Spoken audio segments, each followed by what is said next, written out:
Welcome to বুলটির হেসেল। চলো আজকে শিখে নিয়ে যাক ফ্রেঞ্চ ফ্রাই কীভাবে চটজলদি করা যায়। তার জন্য ফার্স্টে আমি দুটো আলু নিয়ে নিলাম, এইভাবে করে কেটে নিলাম লম্বা লম্বা করে। তারপরে গরম জলের মধ্যে লবণ দিয়ে সেদ্ধ করে নিলাম।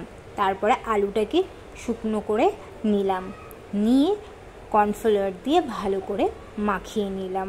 নিয়ে গরম তেলের মধ্যে কিন্তু এক এক করে আমি ছেড়ে দিলাম। ভালো করে নাড়াতে হবে, কেননা যেন পুড়ে না যায়।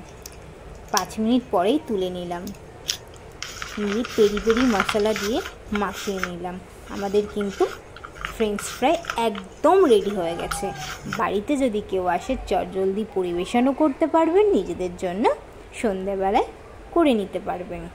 ভিডিওটি যদি ভালো লেগে থাকে তাহলে অবশ্যই একটা লাইক, কমেন্ট, সাবস্ক্রাইব করতে কেউ ভুলো না। Thank you. আর অবশ্যই কিন্তু বাড়িতে একবার ট্রাই করো।